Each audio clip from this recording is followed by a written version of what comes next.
In this lecture, we're going to focus on foreign policy.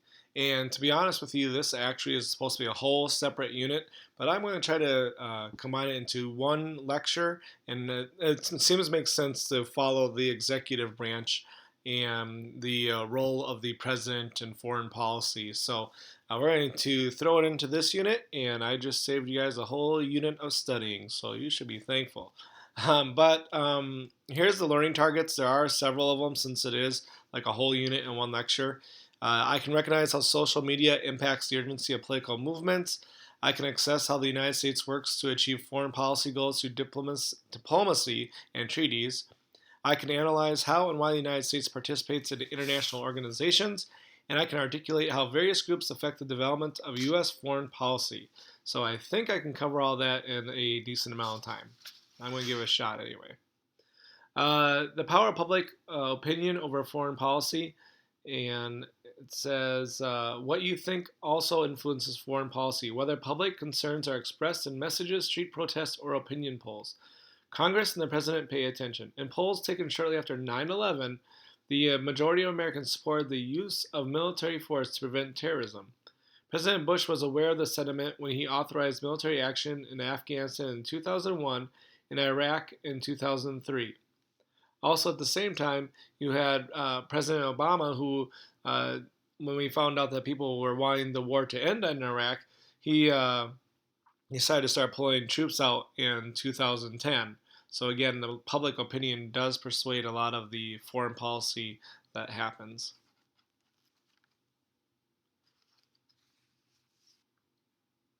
And foreign policy through diplomacy and treaties, there's several basic goals of foreign policy. The first one is protecting national security. The most important job of any national government is to protect its people from attack, and this may be done both by creating armed forces and by forming military alliances with other nations.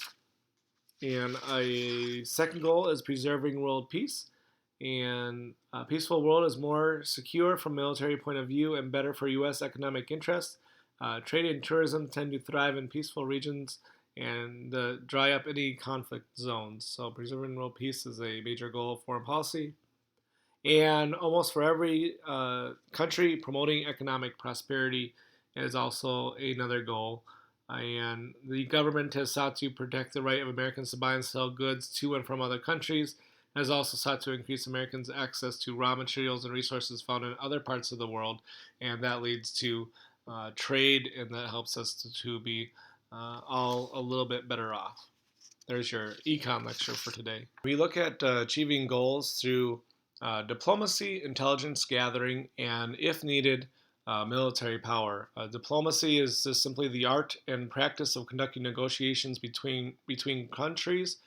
Most diplomacy is carried out by government officials called diplomats. And the highest ranking diplomat sent by one country to another is called an ambassador.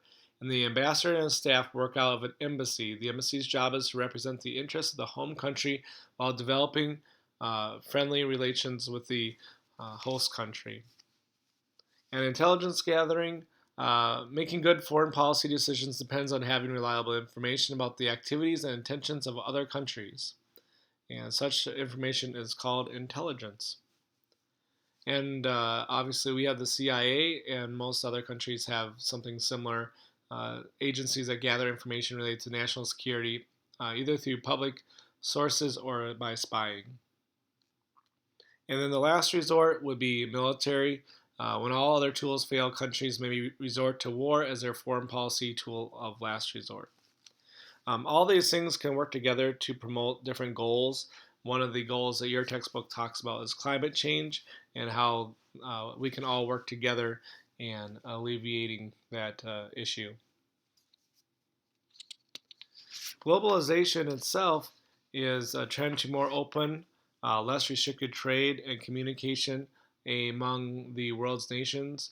Globalization promotes the free movement of goods, money, people, information, and culture across national borders. The free movement of goods allows U.S. companies to compete for customers on a worldwide scale. At the same time, however, it has introduced new threats to U.S. economic interests. So there's definitely pros and cons to globalization, and you'll learn some of that in your economics class. And confronting global issues, we do have the United Nations. I actually was the advisor for our Model UN club here at Oka High School for a while.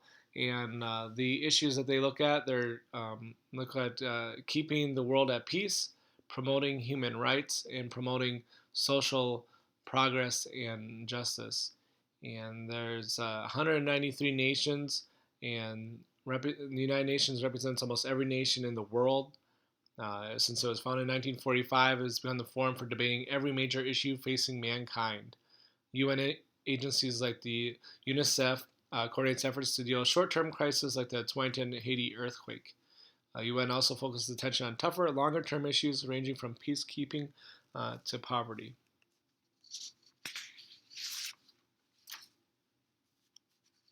And how and why the U.S. participates in international uh, organizations. There are several different types of these governmental organizations, so make sure that you write down what each one of these are and be able to know the difference between them. And again, you might see this again later. So, intergovernment organizations is an international group of nations, and through these IGOs, which is the intergovernment organization, groups of nations cooperate to achieve common objectives. These objectives vary from organization to another, ranging from mutual defense to free trade. And there's organizations like OPEC, the Organization of Petroleum Exporting Countries. There's NAFTA, the North American Free Trade Agreement. The picture I have there is NATO. That's the North Atlantic Treaty Organization that shares military resources and strategies for protecting their region. And there's a ton of other intergovernment organizations as well. Some of the pros: IGOs make it easier for nations to share resources, expand trade, and increase national security. They can be helpful in coordinating responses to natural disasters. However, though, there's some cons too. Membership in an IGO can have its downsides. The need to get a majority of members to support decisions may slow an IGO's response to pressing problems. Once a decision is made, each member is expected to abide by it. At times, those decisions may conflict with one nation's foreign policy or national interests. Going along with the majority may mean surrendering a bit of national sovereignty or the power to act independently. Non-government organizations, then, is another important player in the international scene, and we call these NGOs, and they tackle problems that governments through foreign aid or IGOs cannot deal with effectively.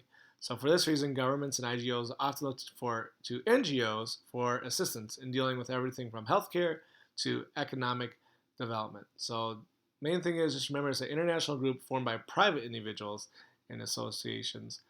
Uh, the biggest one of these is Amnesty International. You might have been a part of that at some point, and their symbol there is in yellow. It says, "What can we do to demand justice?" And that's Amnesty International that looks at focusing on abuses of human rights and the plight of political prisoners. And some pros here is they understand the needs of the people at the grassroots, at the local level, so they can kind of help that way. Often NGOs are able to be more flexible, so that makes them natural first responders to natural disasters like that 2010 earthquake. Often NGOs are able to bring help to survivors much faster than government relief agencies and the intergovernment organizations. When a number of NGOs respond to an emergency, however, they may have issues coordinating their efforts. So those are some of the cons. Each group may try to attack a problem from a different angle, depending on its resources and expertise. There could be some corruption and civil unrest within a country as well that might stop some of their being able to do some of the things that they would need to do. So why does the U.S. participate in those international organizations? One, it's to protect basic human rights. And the Declaration of Basic Human Rights is a UN document. The Declaration includes many rights and freedoms that are familiar to any student of the U.S. Constitution. These include the rights of life, liberty, and equal protection under the law. They also include social economic rights, including the right to work, own property, get an education, enjoy a decent standard of living. And sustainable development, that's just looking at all the countries working together, providing trying to come up with ways to not exhaust all of our resources on this planet. So that's kind of another reason why the U.S. might participate in international organizations. Congress is primarily responsible for controlling the military spending, so you can kind of see how the spending has uh, gone up over time. And so that wraps up your foreign lecture. Again, that was supposed to be a whole unit, so you know what? That took me 10 minutes. I say that ain't bad.